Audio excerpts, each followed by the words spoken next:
adecuadamente, se comporten adecuadamente para todas las solicitaciones. Entonces, lo principal en los proyectos de ingeniería es, además del diseño de la estructura que en general se hace en conjunto con los que ven la funcionalidad, que en el caso de los edificios del arquitecto, ¿no? Entonces, al ingeniero le corresponde establecer el soporte estructural para que la estructura funcione para el uso que se está diseñando. O sea, hay dos cuestiones que son esenciales. Una que son las solicitaciones que corresponden al uso. Y después establecer todo el soporte para responder a esas solicitaciones. Las solicitaciones son el requerimiento y el soporte que nosotros diseñamos es la respuesta a ese requerimiento. Ahora, es muy importante tener en cuenta que las solicitaciones o el requerimiento corresponden a un uso previsto. Es decir, por ejemplo, si se trata de un edificio de vivienda, se va a diseñar de acuerdo a ese uso de vivienda, a los usos comunes de vivienda, pero si esa estructura se utiliza después como biblioteca, por ejemplo, o como bodega, como ocurre en algunas partes porque están cerca de lugares comerciales donde no hay bodegas, entonces se utilizan las viviendas como bodegas. Esa condición no está prevista en el diseño. Ahora, hay que tener en cuenta, eso sí, que todas las solicitaciones son probabilísticas. Es cierto que corresponden al uso, es decir, si un edificio se construye y se define para vivienda y después es utilizado como bodega, la responsabilidad de ese mal uso es del usuario, el que lo utiliza. Lo mismo caso de un puente. Se diseña para cargas determinadas que están establecidas en el manual de carretera, pero si hay un usuario que pasa con un vehículo, un camión, con un peso muy superior al establecido por vialidad, puede haber problemas.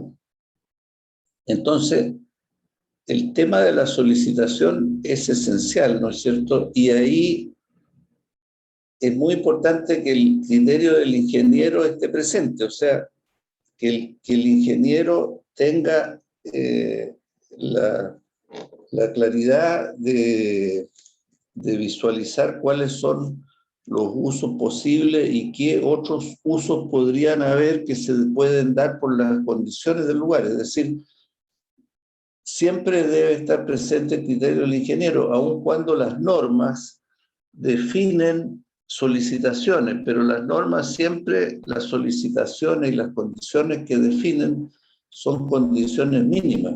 Eso hay que tener muy presente, digamos, no son todas las que se pueden presentar, sino que son las condiciones mínimas de diseño.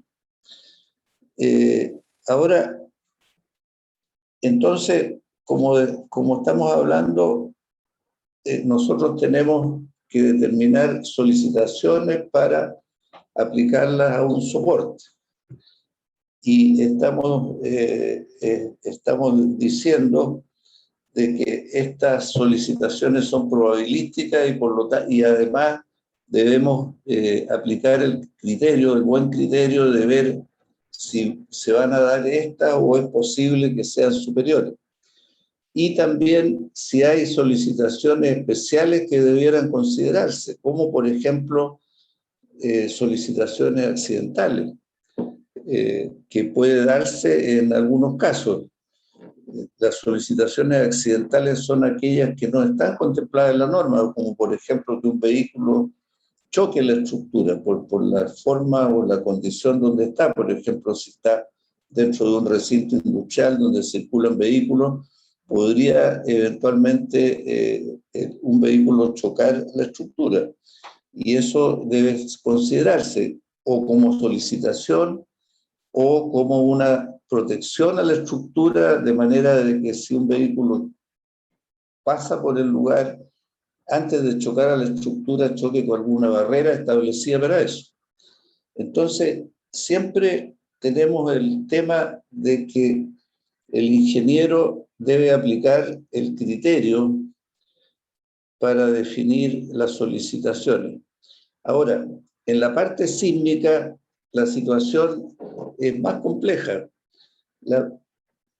En primer lugar, el sismo para nosotros, especialmente en las estructuras prefabricadas, es la condición más estricta de diseño. Y la solicitación sísmica, si bien está definida por la norma en condiciones mínimas, no es la condición efectiva que se va a producir.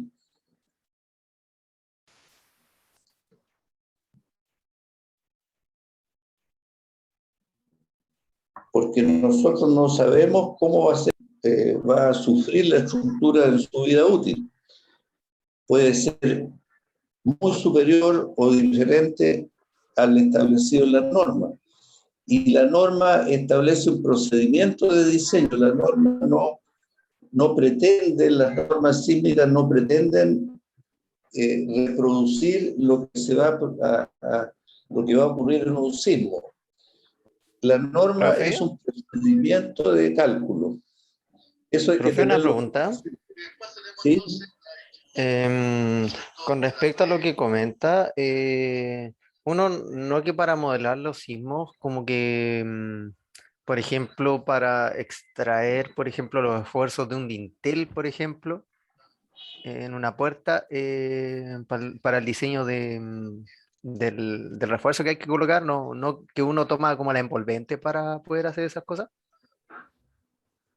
La norma establece solicitaciones sísmicas mínimas y esas solicitaciones aplicadas a una estructura mediante un método de análisis que puede ser, como dices tu modelo computacional, arroja resultados a los cuales deben ser considerados en el diseño de resistencia y de deformación, ¿no?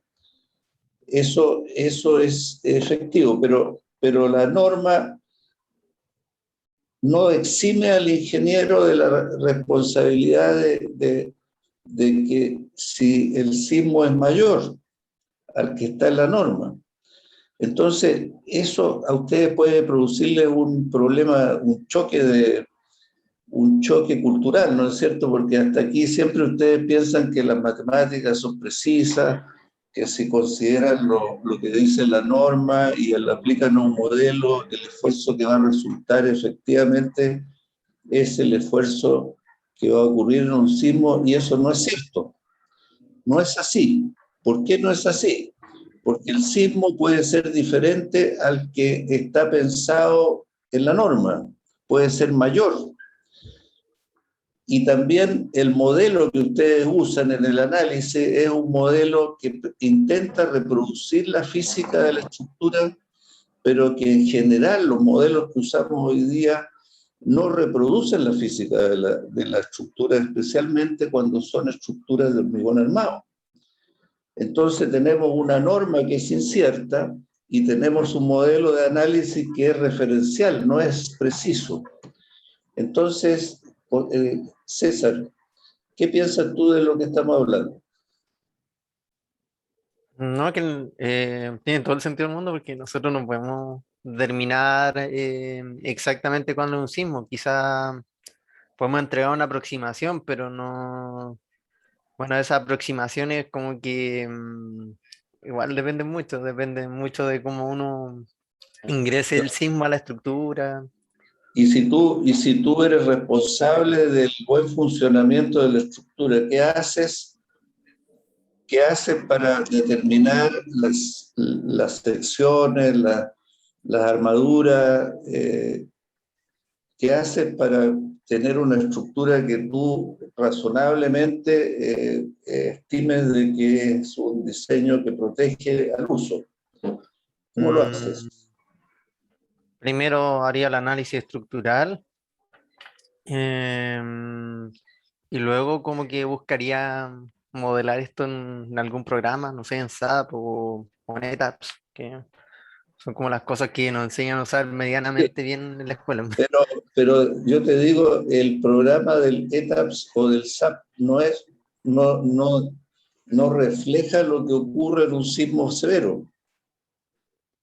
Ah, claro, no. Ahí ¿Por qué en no ese refleja caso, por qué no refleja? ¿Por qué? Porque resulta que si tú te metes un poquito en la definición del programa, cómo está hecho, no es necesario saber programación, te vas a dar cuenta que el programa considera que todas las secciones, en el caso del hormigón, permanecen elásticas, aun y cuando hay, también permanecen planas, profe. Sí, sí me recuerdo algo de eso. De que hay pero no como que se asume que solamente, las deformaciones de las deformaciones de las secciones transversales son planas. Entonces no es sí, como que escapen sí, al fuera del plano, pero, una cosa así.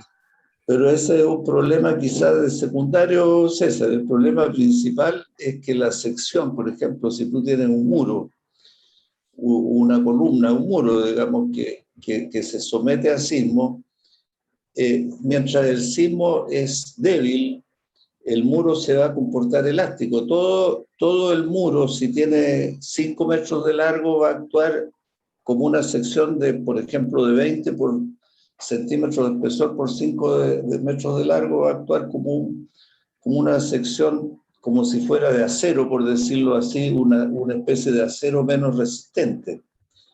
Pero no hay ninguna parte de la estructura que no se comporte elásticamente. Ahora, si el sismo aumenta en magnitud, empieza a aumentar en intensidad, el muro este se va a agrietar en las partes traccionadas, pueden aparecer grietas de corte, grietas en los bordes, y entonces ya la sección no es una sección completa, es una sección que en parte es hormigón y en parte son las barras de refuerzo. Eso, los programas habituales que ustedes usan no lo consideran así, consideran siempre que están los 20 por los 20 centímetros por los 5 metros están siempre en buena condición. ¿Te fijas? Sí, de Ahora, hecho, profesor, tiene mucha razón en eso. De hecho, yo estoy haciendo mi tesis como en deformación de este muro. Y por lo que leí hasta el momento, como que el modelamiento del comportamiento de muro, ya sea de sección rectangular o muro en forma de T, muros T en realidad, si bien se modela bien el comportamiento, porque igual como que esto se lleva a un programa y después como que se van comparando los resultados de forma experimental al someter como muros chiquititos, probetas de muro, y van comparando como los resultados. Entonces, lo que yo leí hasta el momento es que no hay como una metodología clara para modelar, por ejemplo, el desprendimiento del hormigón.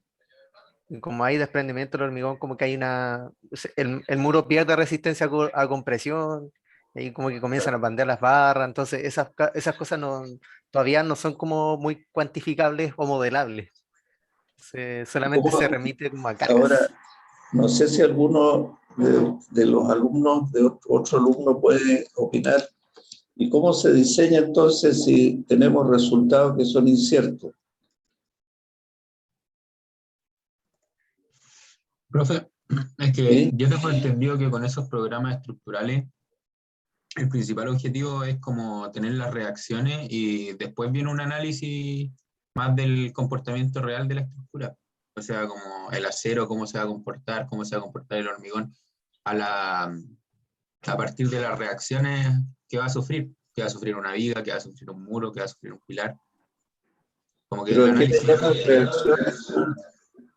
¿A qué le llamas reacciones? Que, por ejemplo, yo en el programa asigno todas las cargas correspondientes, normativas, y las que yo considero, y eso me genera los momentos, los cortes.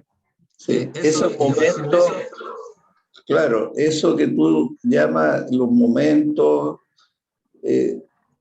son los esfuerzos internos. Nosotros en general usamos la definición de reacción para cuando una estructura se apoya en otra o en el suelo. Y los esfuerzos internos de la estructura, como los momentos, esfuerzos de corte, son esfuerzos internos. Ahora, esos esfuerzos internos, como estamos viendo, son inciertos, no son los que van a ocurrir, porque volvemos atrás, la norma sísmica es un procedimiento, no refleja lo que va a ocurrir, porque no sabemos ni el sismo que va a ocurrir y tampoco sabemos exactamente el comportamiento de la estructura. La norma nos dice, mire, usted mínimo calcule de esta manera, pero no dice que esa es la solución para todo el problema.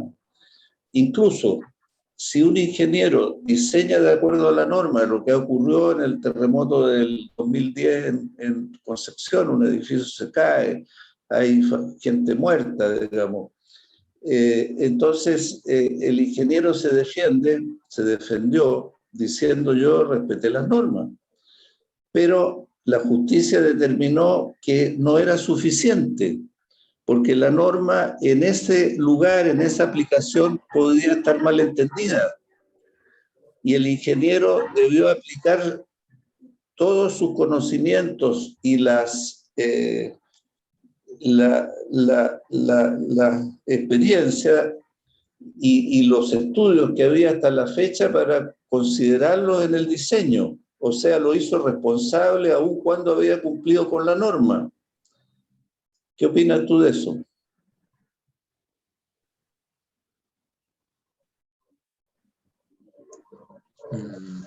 Yo lo que quiero subrayarle es que el criterio del ingeniero es esencial.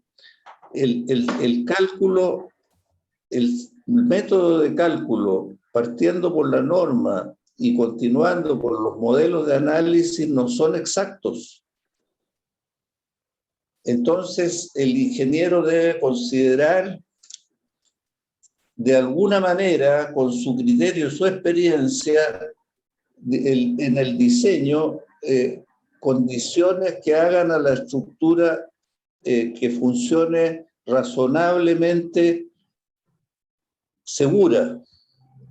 A nadie se le puede pedir que diseñe una estructura absolutamente segura. Es lo mismo que yo le he dicho muchas veces de un buque. Un buque no se diseña para que se hunda, se diseña para que funcione en condiciones de navegación. Pero, ¿qué pasa? Hay buques que se hunden.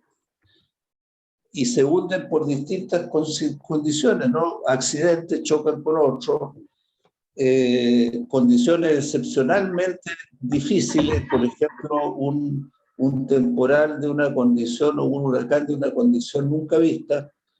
Entonces, ¿qué hace el diseñador de ese buque? A nadie se le puede pedir, mire, usted diseña algo indestructible, pero sí se le puede pedir, usted aplique todos sus conocimientos y su experiencia para que razonablemente diseñe algo que funcione. Si las condiciones son absolutamente distintas o el uso no es el previsto, por supuesto que puede haber una falla. ¿Te fijas? Yo lo que les quiero subrayar, y que es muy importante, especialmente en el día de hoy, y tal como se hacen los estudios, de que por lo que dice César y lo que dice Camilo, ellos esperan que los resultados que se obtienen de la aplicación de la norma y de la aplicación de los modelos y después por los diseños de las secciones de hormigón y de fierro y de acero van a tener un edificio seguro. Y yo lo que le estoy diciendo, eso no es así necesariamente, porque todo lo que ustedes han hecho contiene o factores probabilísticos en el caso de las solicitaciones. O sea, no estamos trabajando con lo que va a ocurrir, sino que con lo que puede ser probable que ocurra. Pero puede ocurrir algo distinto. Y después estamos usando métodos que no son exactos. Entonces estamos en contra de todo lo que a ustedes les gustaría, ¿no? Porque a quién no le gustaría que yo aplico, tengo una estructura, aplico la norma, la meto un modelo y me da un resultado y eso se acabó y tengo un buen comportamiento. Puede que tenga una buena nota en la escuela porque cumplí con lo que me pedían, pero en cuanto al comportamiento no tengo ninguna garantía. Entonces es muy importante para el ingeniero y para ustedes que están prontos a ser ingenieros, que tengan claridad de que la ingeniería no es precisa, que detrás de la ingeniería tiene que haber un criterio, y ese criterio se aprende con la experiencia y estudiando lo que ha ocurrido.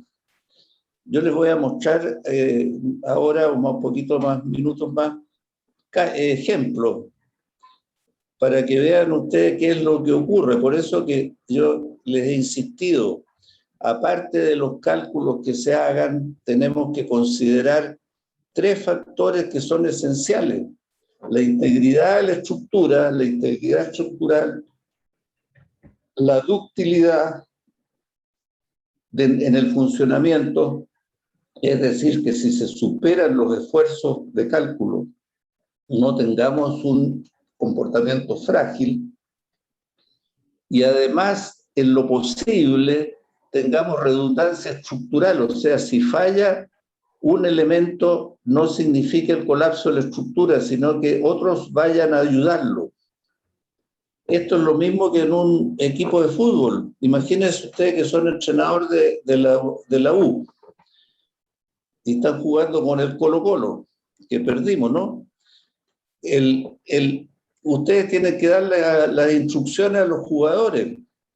Ustedes no saben exactamente lo que va a ocurrir, por dónde va a venir el ataque del otro equipo. Ustedes asumen una estrategia y en esa estrategia ponen seguridades. Por ejemplo, ustedes dicen, si viene un ataque, hay una línea de 3 defensas que va a contener. Pero ¿qué pasa si un jugador pasa a esas 3 defensas? Entonces alguno de ustedes puede decir, bueno, es que yo voy a poner atrás un líbero que está atrás por si eso ocurre. Esa es una estrategia de redundancia estructural. Es poner una estructura adicional por si falla la que se pensó que era el principal soporte. ¿Te fijas? Entonces, lo mismo ocurre en la estructura, no es una cuestión matemática. A eso quiero ir. Ideal que fuera una cosa matemática, pero ustedes deberían pensar también que si fuera una cosa matemática sería innecesario que ustedes estén en la universidad, porque bastaría un robot, un programa que se le pase el modelo, o sea, el diseño, la estructura, y el programa responde y se acabó, y estamos todos tomando una cerveza a las 6 de la tarde. ¿Me explico? El problema no es ese. Los entrenadores de la universidad, por ejemplo, de la U, cuando se empieza el partido piensan que van a ganar y después pierden. Porque así es la vida. La vida es probabilística. Un tipo se equivocó, otro se resbaló, pero la vida es así. En las estructuras también pasa lo mismo. En los sismos, después de los terremotos destructivos, el 80% de las fallas, o la mayor parte de las fallas de las estructuras que se ven, los daños que se observan corresponden a defectos de construcción. Yo les pregunto, ¿qué sacamos con diseñar bien si después no se construye bien? ¿Cuál es el efecto, el resultado de una estructura? ¿Cómo es el comportamiento? El comportamiento depende de cómo se construyó, no de lo que dice en el plano o en el modelo, porque si en la obra no se colocan los elementos como se estableció en el proyecto, entonces el proyecto no se cumple. Para que un proyecto se cumpla, tiene que construirse de acuerdo al proyecto. Ese es un tremendo problema. Ahora, y el otro problema es que en el proyecto, el resultado del proyecto tiene que considerar todas estas situaciones probabilísticas. Y para eso están ustedes. Ustedes son los entrenadores de la U. Y es de esperar que no pierdan 3-1 con el Colo-Colo, ¿no? Que es el próximo sismo. ¿Me explico? No es un problema fácil, pero así es la ingeniería. Es una cuestión que, por un lado, es una dificultad, pero por otro lado, es lo interesante que tiene la ingeniería porque nos obliga a pensar y a proyectar, a pensar anticipadamente lo que puede ocurrir. Lo mismo que ese entrenador que yo les digo, pensar de antemano. Hay un delantero que es muy bueno, que me va a pasar, a ese gallo tengo que tenerlo con 3 gallos. Cuidado, ¿me explico?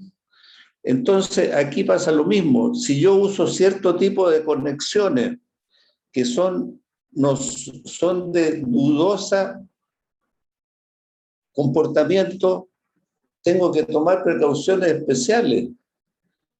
Uno tengo que usarla definitivamente. Y no tengo que pensar de que la norma me protege de todo, porque si fuera por eso, entonces no es necesario estudiar ingeniería.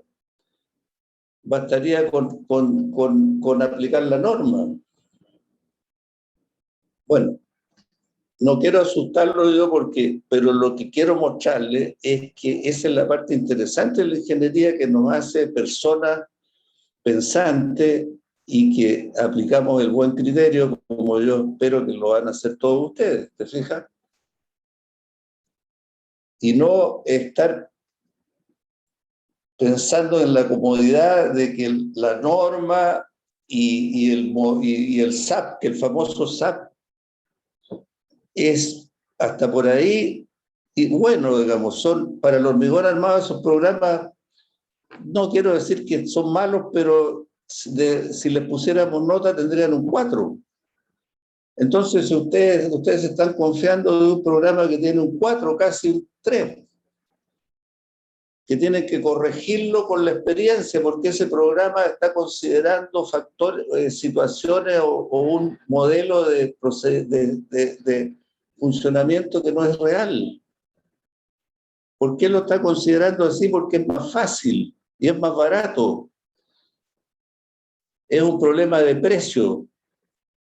Entonces estamos usando programas que no son, van a ir cambiando, probablemente en 20 años más los programas van a ser mejores que esos, digamos. Pero sin duda, digamos que lo que usamos hoy día es como, diríamos, es regular. Bueno, a ver, veamos ejemplos, Eduardo, para no aburrirnos. Tú me tienes que permitir compartir.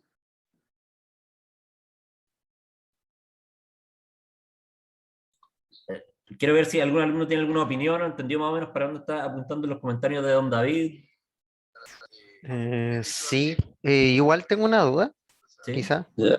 que por ejemplo, no sé si a ustedes les ha tocado algún problema relacionado, no sé, alguna falla, alguna estructura y ustedes usaron todo lo que había disponible, o como ahora le dicen como el estado del arte. O sea, en el fondo, eso, si han tenido algún problema por algo que se le haya ido a aplicar, no sé. Porque, por ejemplo, yo al menos tengo entendido que en el caso, no sé, podemos, de que una persona, una empresa vaya a juicio por problemas de falla estructural, como que se le juzga por el estado del arte vigente o por el conocimiento vigente que hay sobre el tema. Entonces, no sé si les ha pasado algo así. Bueno, Son como cosas bien, bien sí, como escondidas. mira, mira, siempre uno, en la experiencia que tiene, hablo personalmente, por ejemplo, con todos los años que yo tengo de trabajo, obviamente que hay casos en que he quedado asustado, digamos, porque me he dado cuenta o que he cometido un error o que después es posible que la estructura no haya funcionado del todo bien. Claro que me ha ocurrido eso. Es lo mismo que el partido que les digo yo de la U con el Colo-Colo, digamos, y pensaban ganar y perder 3-1. Vamos a ver el próximo partido, digamos. Entonces, siempre el perder o el fallar o el darse cuenta de que uno cometió un error y que pudo haber sido grave o que se corrige o qué sé yo, te da una experiencia. No significa que eso sea una condena. Siempre tenemos que poner en lo máximo de nuestra parte para evitar producir perjuicios a otros, ¿no?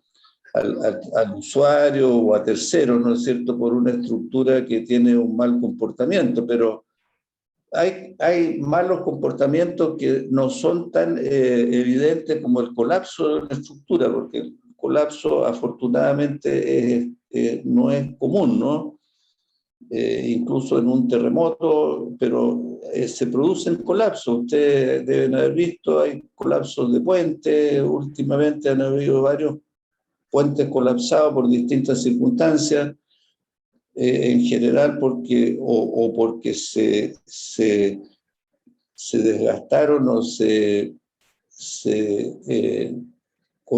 por corrosión con el tiempo o también por cargas excesivas, ¿no?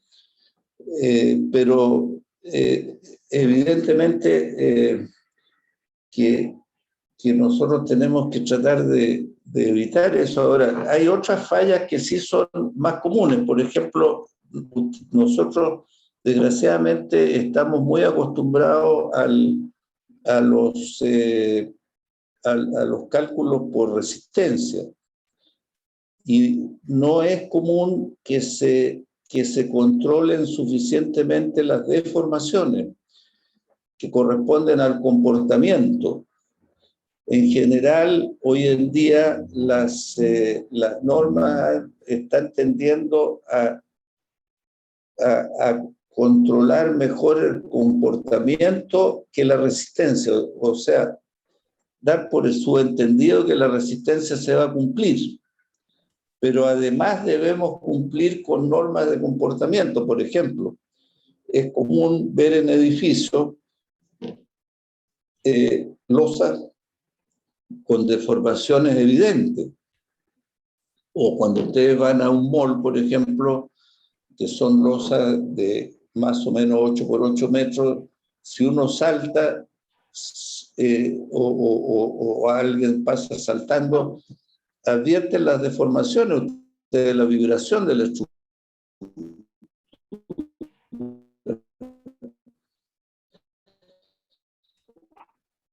Ese tipo de activas que corresponden al comportamiento, ese tipo de falla es más común, digamos. No implica el colapso y muchas veces la gente lo estima que puede ser, digamos. Lo mismo si ustedes van a estacionamientos de automóviles, se van a dar cuenta muchas veces que las losas están deformadas, incluso bastante agrietadas. O sea, son fallas que no llegan al colapso, pero que se presentan. ¿Alguna otra pregunta?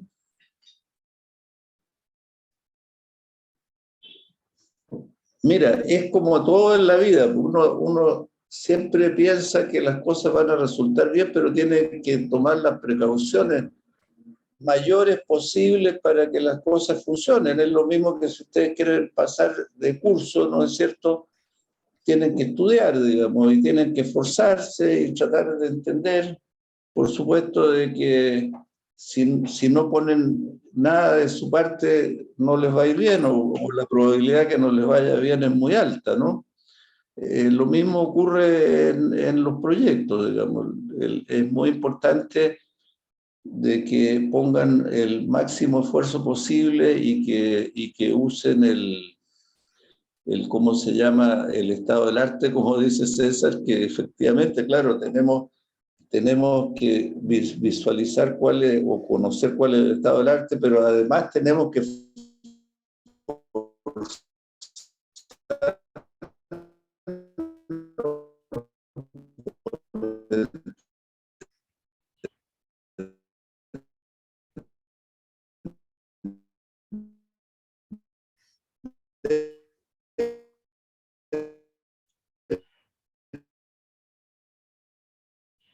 Bueno, justo se empezó empezó a quedar pegado don David.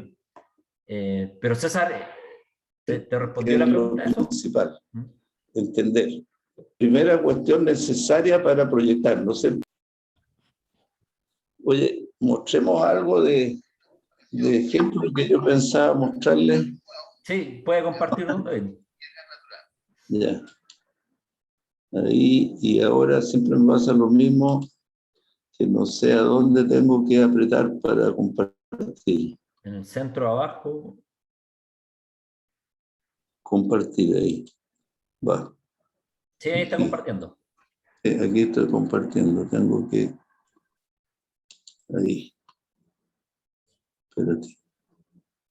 Surra. Ahí. Entonces...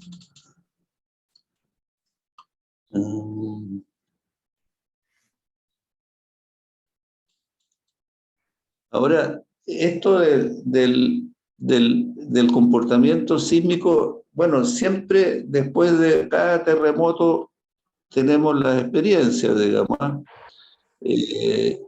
Por ejemplo, estas fotografías que yo tomé después del 2010, que ustedes deben haber visto, pasarelas que se cayeron, digamos.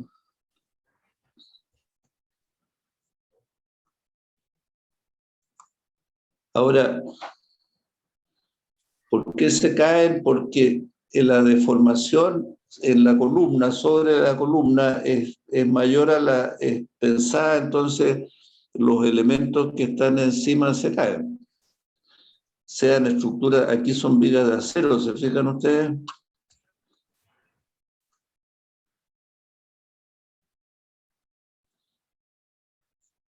Aquí había anclajes que se salieron por las deformaciones.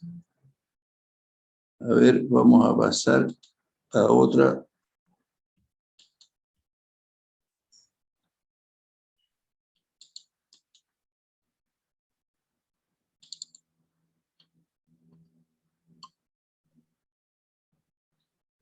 Sí, una gran cantidad de... Algunas que son de mayor... Esta es una bodega en Coronel. Ustedes ven las vigas que se han salido de la conexión en la columna. Ahora, ese es otro tema fundamental, porque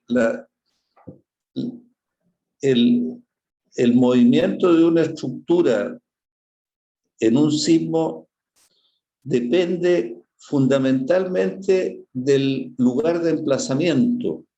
En este caso es en Coronel, que son suelos blandos de gran espesor, entonces las deformaciones son muy altas porque el terremoto en general los terremotos son profundos, digamos, o de 10 kilómetros de profundidad a 20, 30, 80 kilómetros o 50 kilómetros de profundidad, dependiendo de la profundidad, la intensidad va a ser mayor.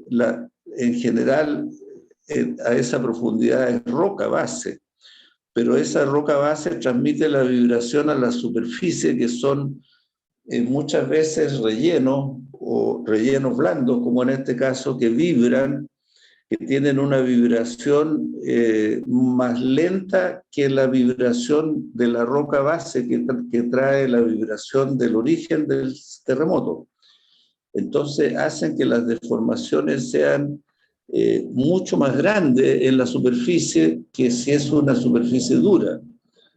Por ejemplo, ahí tienen ustedes la estructura como se ha caído hacia adentro. Ahí se ve un apoyo, por ejemplo, aquí había una viga y estos conectores eran barras que estaban metidas dentro de vainas en la viga que ustedes ven que se salió completamente la viga. El constructor de esta bodega me decía cómo me iba a imaginar qué movimiento hubo que hizo que esta viga que estaba aquí se saliera y cayera, digamos. Ahí se ven otras barras dobladas del apoyo. Aquí se ve el interior con las vigas caídas.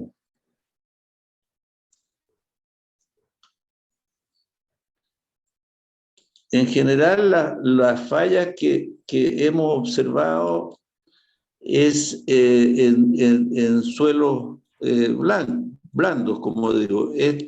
Por ejemplo, es una bodega, una fábrica aquí en Quilicura, camino a Ruta 5 Norte, camino al norte, digamos, en que son suelos blandos, porque eso geológicamente en la antigüedad fue una laguna, un lago. Entonces, todo el subsuelo son sedimentos blandos, que como yo les digo, es como si ustedes tienen un recipiente con jalea o gelatina dentro, que sería como una representación del suelo, y eso lo vibra, que es la roca base que vibra, pero la jalea que está dentro va a vibrar distinto, más lento, y se va a acercar a los periodos de esta estructura, porque estas estructuras tienen periodos del orden de 0,5 a 1 segundo.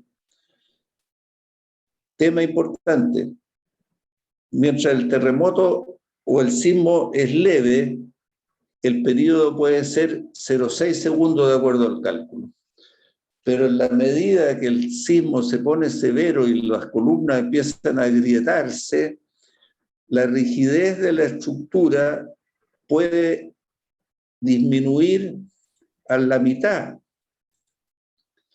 O sea, la rigidez inicial de proyecto que ustedes calculan con el SAP se reduce a la mitad.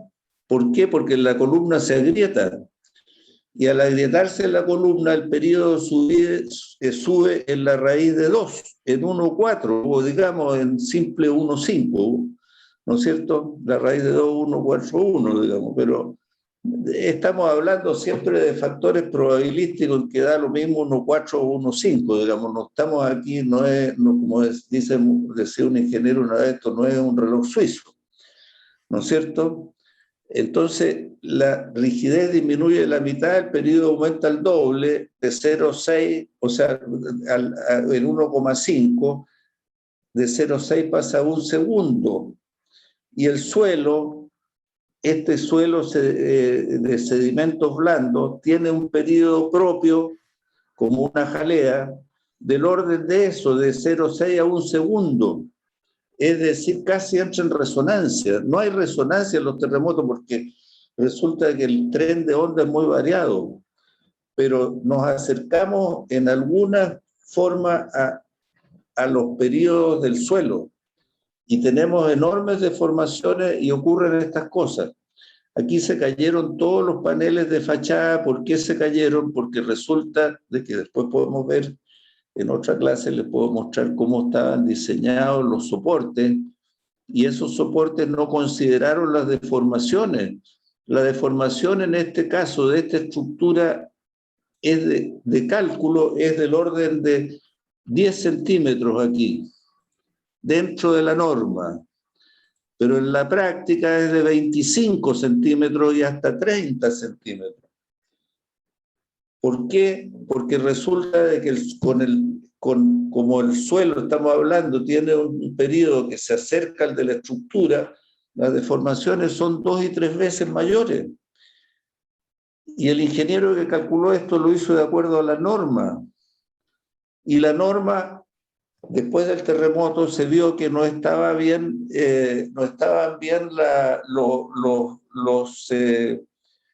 los límites de diseño, no estaban bien calculados, no estaban bien establecidos para suelos blandos. La norma se cambió de emergencia y ahora se está estudiando todos los cambios. Estamos en el año 21 y el terremoto fue el 2010 y esta norma corregida va a salir el próximo año probablemente, o sea, 12 años después del sismo, digamos, y va a corregir muchos de estos factores, pero no va a corregir todos. Entonces, la pregunta que ustedes me pueden hacer, ¿y cómo lo hago entonces? Bueno, tiene que pensar lo mismo que el entrenador de la U, que está jugando con el Colo-Colo, que tiene buenos jugadores y que si no toma buenas estrategias va a perder, no 3-1, puede perder 5-0. Entonces, resulta que las estrategias de diseño son tan importantes o más importantes que el cálculo. Esa es la conclusión. Y para eso nosotros tenemos que estar atentos a lo que ha pasado, por qué ha fallado, por qué pasó eso exactamente, que es lo que podemos ver en otras sesiones, ¿no es cierto? ¿Por qué pasó exactamente? Aquí ustedes ven una columna, que esto es, en general fue raro de observar, pero la estructura en estos casos son las columnas.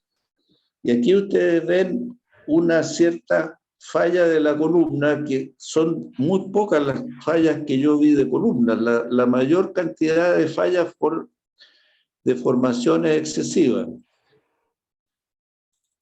Choque en juntas de dilatación, por ejemplo, que hay 10 centímetros y tenemos deformaciones de hasta 20.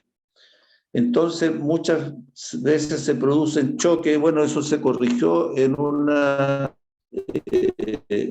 norma de emergencia. Eduardo les ha explicado a ustedes. Entonces, el comportamiento de...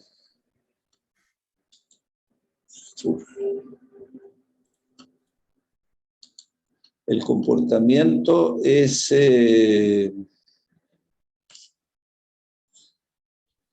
Lo importante es que uno,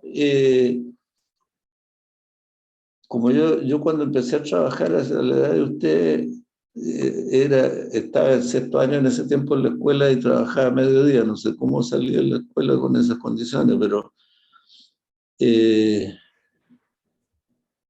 tenía un ingeniero, yo era ayudante de un ingeniero italiano, y el ingeniero italiano me decía algo que es muy cierto. Campuzano me decía, para poder diseñar hay que sentir el material. Y así es, todavía afortunadamente la ingeniería es un arte. Hay que sentir, bueno, él era italiano, digamos. Este mouse que tengo yo es pésimo, pero quiero mostrarles nada más. Esta es una página que saqué de un estudio, de un informe de un terremoto. Este terremoto fue, la fotografía de arriba corresponde a un terremoto en Alaska, en Anchorage, el año 64, creo. Entonces ustedes ven el mismo problema que veíamos en delante, ¿no? Ahora, ¿ves? Este es terremoto en California, el de Northridge, que es el año 95. Entonces ustedes ven fallas del año 64 en Alaska, fallas del 95 en California, en Northridge, fallas en Coronel el 2010. La misma. No, es como alguien podría decir, oye, hace rato que perdemos con el Colo-Colo, no sé cuántos partidos no hemos podido ganarle al Colo-Colo todavía.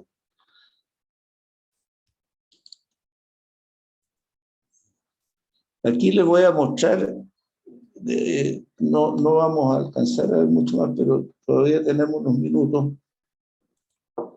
Les voy a mostrar ensayos que más o menos muestran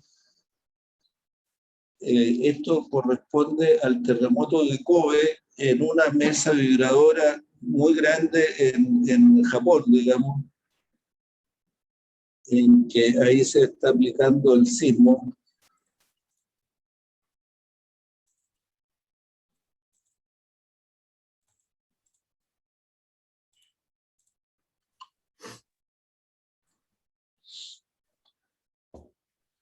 Estas mesas no son muy caras porque reproducir el sismo para montar un edificio que muchas veces está a escala reducida, pero a una escala reducida no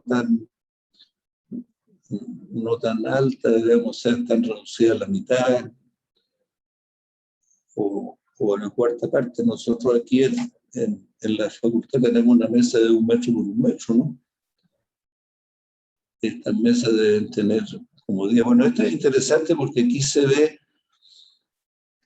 cómo es un terremoto. Aquí a la mesa le han aplicado, ese es el efecto que ustedes conocen de columna corta, ¿no? Es una columna que está reducido su largo, entonces se hace muy rígida en la parte alta. ¿Y eso cómo se aplica la norma? La norma no señala un procedimiento específico, porque la norma es un procedimiento general. Este terremoto, el de Kobe, fue más corto, digamos. Ahora ustedes ven que a pesar de todo el daño, la columna no colapsa por el confinamiento. El confinamiento dentro del hormigón armado es un tema fundamental. Allá se ve la gente atrás observando desde el ensayo.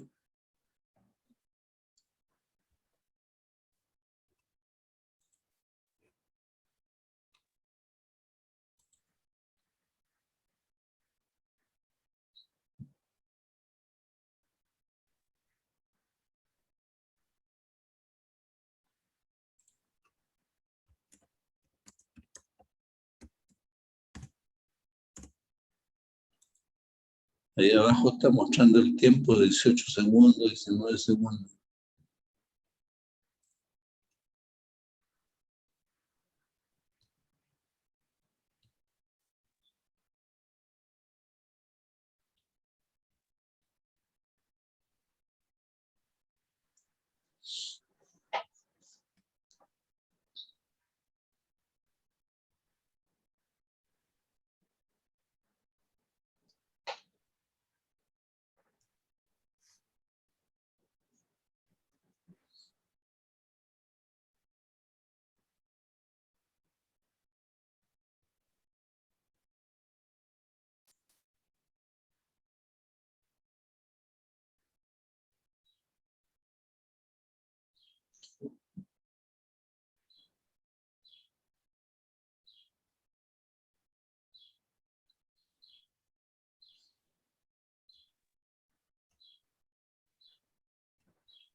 Ahí se ve cómo van apareciendo las grietas de corte, ¿no? Pero el muro se ha mantenido bien. Las estructuras rígidas tienen la ventaja que como controlan mejor las deformaciones, ese es dentro del edificio este que estábamos viendo, ¿no?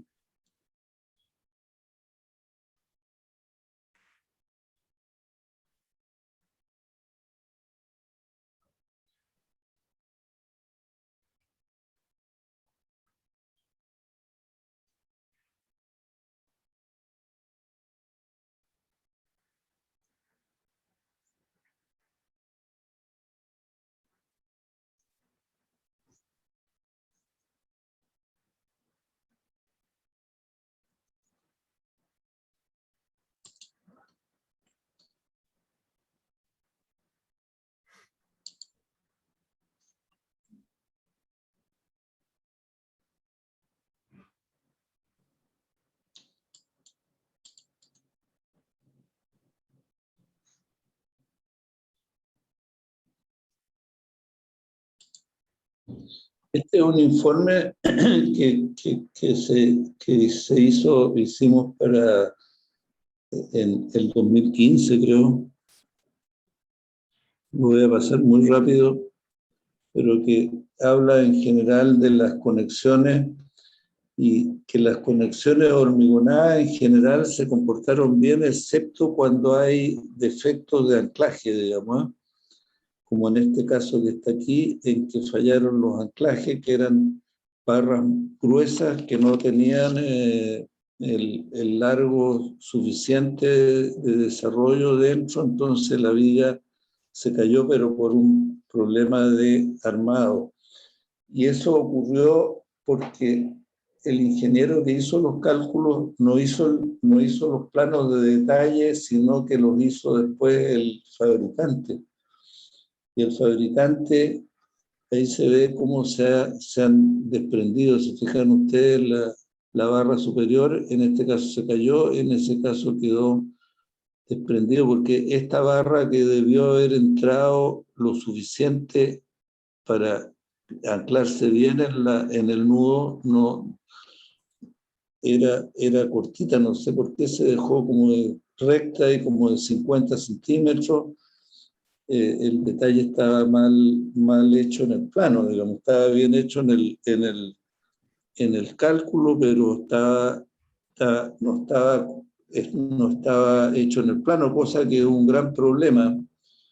Aquí, ahí se muestra cómo era la planta y las estructuras que fallaron, porque aquí también hubo un problema de que los paneles de fachada no se consideraron en el cálculo y se consideraron como que no rigidizaban la estructura, y sí la rigidizaban, entonces llevó las cargas, concentró las cargas al centro. Bueno, en general las conexiones hormigonadas en sitio son las que mejor han funcionado siempre y cuando se cumplan bien el anclaje y el confinamiento.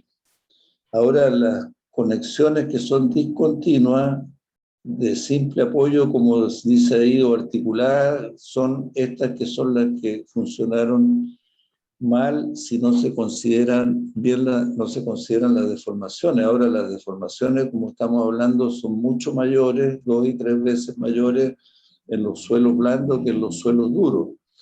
Y todas estas fallas que estamos viendo son en suelos blandos.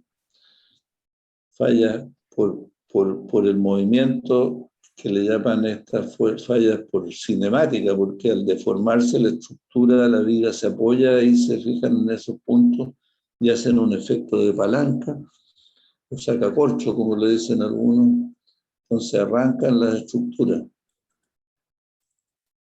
Los arrochamientos es otro gran tema, porque como son elementos que producen son muy rígidos a veces, entonces producen cargas muy violentas y funcionan mal. Y una cosa curiosa es que dentro de la norma, como está hoy día, la 2369, que se está cambiando, los arrochamientos flexibles de cable están prohibidos y sin embargo fueron los que funcionaron mejor, siempre y cuando, claro, que estuvieran en tensión, digamos. Volcamiento de viga.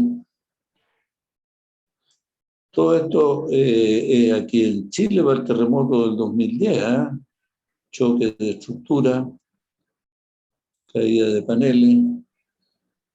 Ahora, como dice el profesor Saragoni,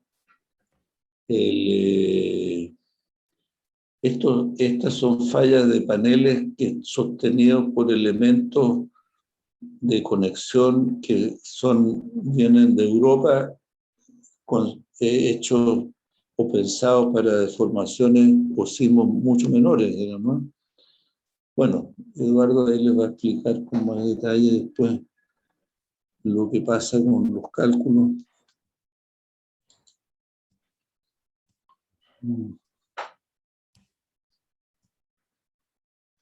Vamos a dejar de compartir. Yo estoy en Antofagasta, entonces no tengo muy bueno, no tengo muy buena conexión y el mouse que tengo no es muy bueno tampoco. Y yo también se agrega que no soy muy hábil en esto de la tecnología. Pero dediquemos estos últimos minutos a compartir opiniones.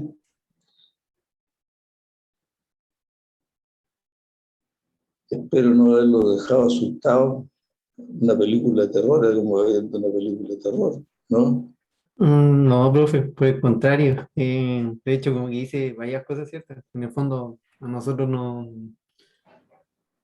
es como que nos baste la universidad, sino que nos basta, es un aprendizaje continuo que uno debería rescatar. Mm. Como de toda la conversación, que uno siempre tiene que mantenerse aprendiendo y educándose en su área.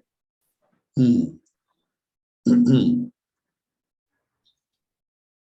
Yo les quería comentar que en general esta clase y la pasada creo que son bastante complementarias, así que la anterior ya la subí a YouTube, esta la voy a subir hoy día o mañana, y échenle una mirada con más calma. En general les recomiendo que revisen las clases desde el día 1, lo pueden ver a velocidad 2 para que no tome tanto tiempo, porque hay varias cosas que le hemos dicho que a la primera cuesta entenderlas, pero ahora que ya conocen un poco más del curso y algunos conceptos, los van a entender mejor. Porque a mí también me pasaba que hay muchas cosas que quizás les dije, y no sé si les queda tan bien, pero ahora que don David se lo remarcó también, o puede que le aparezcan más dudas o lo explicó de mejor manera, pero la clase anterior y esta, por favor, échenle un ojo de nuevo, que hay varias cosas que son importantes, ¿ya? Bueno, y lo otro que me quedó un poco la duda todavía de la pregunta de César, de que no sé bien a qué iba enfocada, si es que alguna vez nos había pasado de que por mucho que aplicáramos la norma, no estaba representando bien lo que está pasando. ¿Eso era tu pregunta? Sí, Ya. o habían tenido algún problema, algún colapso, de algo que se les había caído, no sé, por más chico que sea. Ah, ya, no, es que Eso, pensé nada que tu más. pregunta iba con un enfoque distinto, como que, por ejemplo, yo hubiese dicho, no, pues si apliqué la norma, calculé, puse QL cuadrado octavo, vi la tensión y a pesar de eso no me falló.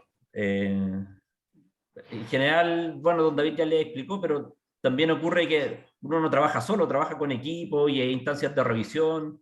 Entonces, entre don David y yo todavía nos seguimos revisando. ¿Cierto, don David? Ahora, de lo que tú dices, César, estaba haciendo memoria, después del terremoto del 2010 hay unos muros que por ahí, la otra vez viendo fotos, había unos muros en una bodega de grúas que construimos nosotros ahí en la Panamericana Norte, que en muros de oficina que eran de albañilería, se cayeron algunos muros, claro.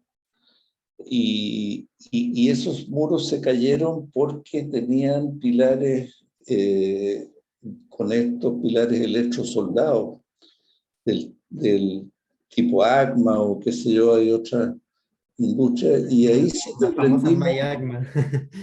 Ahí yo aprendí algo importante de los aceros, esos aceros de esas mallas electrosoldadas, no todas, digamos, pero de la mayoría son aceros frágiles, digamos, AT5250, o sea, rotura 5.200 kilos por centímetro cuadrado, fluencia 5.000, o sea, prácticamente la rotura y la fluencia están juntas. Entonces, en ese caso sí que hubo muros caídos, porque lo que pasa es que los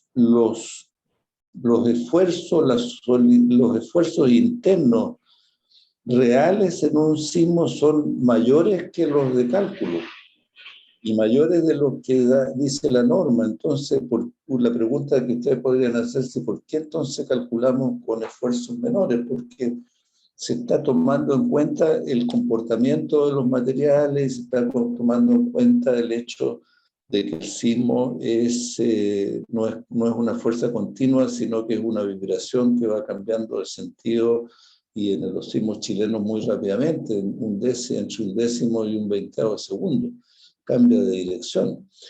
Entonces, eso hace de que el comportamiento sea mejor, digamos, que si fuera un sismo lento. De hecho, por eso que ustedes ven que los sismos lentos, que son los del suelo blando, la oscilación es muy distinta, es una oscilación mucho más lenta y que produce deformaciones muy grandes. Ahora, por eso que es muy importante que los materiales y las estructuras tengan un comportamiento dúctil, de manera de que puedan aceptar estos pequeños pasos por rangos más altos de trabajo, ¿te fijas? Entonces, ahí, por ejemplo, aprendí yo el uso de la malla ARMA. De hecho, en otra construcción que hicimos en Puente Alto también, el propietario se habían caído unos antetechos. Me dijo, oye, no le pusieron fierro aquí a estos antetechos. Por supuesto, se había caído para ser vecino encima, y por suerte no pasó nada. Y yo estuve mirando y efectivamente tenía los pilares también del tipo ACMA, y que se habían cortado tan bruscamente que en realidad, si uno miraba, le parecía que no había armadura, estaban ahí, lo que pasa es que se habían cortado. Entonces,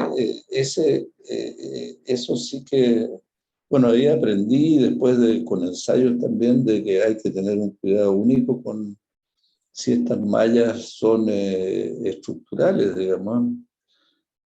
Claro, de hecho, para el 2010 hubo edificios ¿Ah? donde las barras posterior al pandeo, o al desconfinamiento en realidad, se pandearon y se rompieron como un cuchillo. No, esas barritas no desarrollaron como esa elongación esta sección de estricción que se llama. Que uno de Claro, repente. no, por supuesto. Claro, Claro. es bien interesante eso. Ahora, en los materiales es diferente, ¿ah? La especialidad nuestra está más bien en el hormigón armado, y en el hormigón armado la ductilidad depende de los materiales y depende también del confinamiento. El confinamiento es esencial para la ductilidad. O sea, en el hormigón armado, los factores esenciales para la ductilidad son las longitudes de anclaje y el confinamiento. El confinamiento de los lugares donde se producen las grandes deformaciones.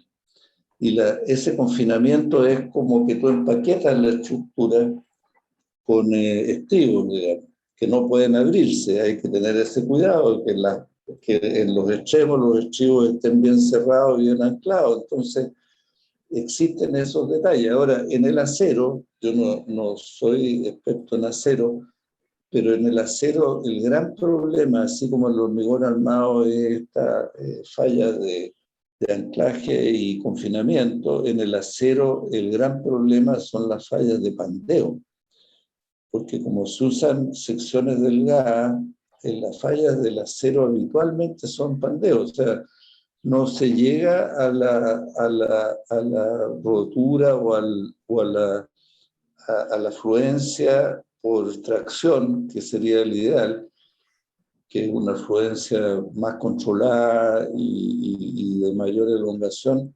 sino que antes ocurre el pandeo, que es una falla frágil, brusca.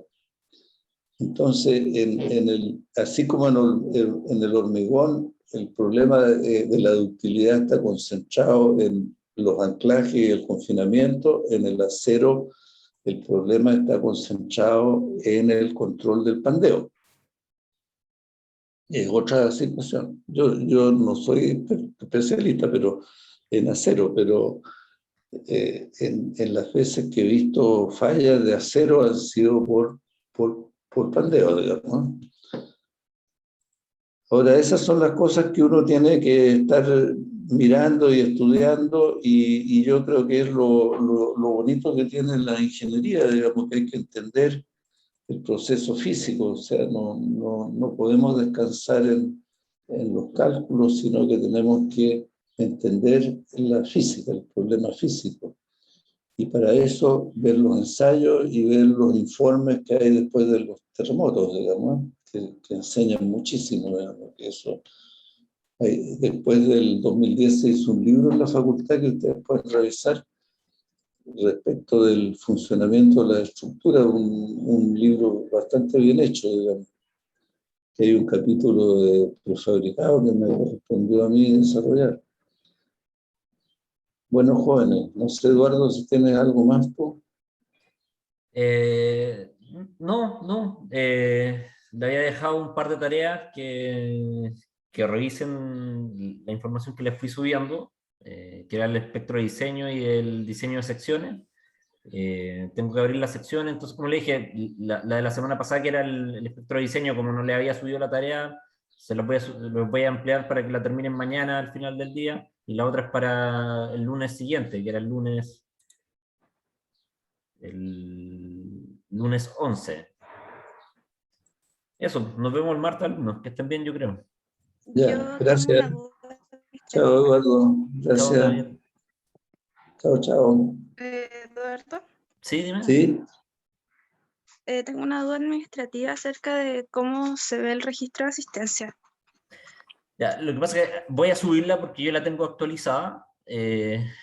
La voy a subir. En general están todos bien, excepto un alumno que vino a las presentaciones, pero la voy a subir también como asistencia y la nota que llevan hasta el día de hoy. Lo único que, Luis Pérez, te tengo que ajustar a ti porque como entraste después, la asistencia te corre distinta. Por eso no te preocupes mucho por tu nota. En general la gente ha estado asistiendo, así que no hay problema. Si alguno tiene una duda me avisa, porque hay algunas asistencias que yo no tomé y las completé con la que tiene un curso con el subsistema interno, ¿ya? Pero si alguno tiene alguna diferencia, me avisa, ¿ya? Ya, es que en un curso no se registra cuando se entra por el link que envías por correo. Entonces yo, por ejemplo, yo sé que iba más que las que ha dicho cursos, por ejemplo. Sí, lo que pasa es que creo que eres tú y otra persona que yo tengo sí su asistencia, entonces por eso las voy a subir. Si te quedan dudas me avisas, pero las tuyas en particular creo que habían como 3 que no te marcaba, pero yo sí las tenía. Ya, eso es. Ya, pero revísenlas Muchas cada gracias. uno y me avisan si tienen dudas, ¿ya? Súper. Lo otro que Gracias. podría hacer es como habilitar la sección de asistencia, y como que se actualiza solo. Y aquí Se como actualiza cada cosa que automáticamente. iba apareciendo con los años, yo no lo voy asumiendo hasta que alguien me lo dice, entonces yo llevo una planilla Excel en mi computador, pero voy a revisarlo y de repente lo hago ahí, ¿ya? Claro, porque ahí se registra automáticamente si uno se mete desde un curso. Ya, pero yo creo que ese es el problema, los de cursos sí se registran, pero los que están metiéndose por el link del correo no, y eso lo tengo que hacer yo manual por fuera. Pero le voy a echar un ojo, ¿ya? Ya pues, muchas gracias. Ya. Que estén bien. gracias. Chao, muchas gracias. Chao. Chao, chao.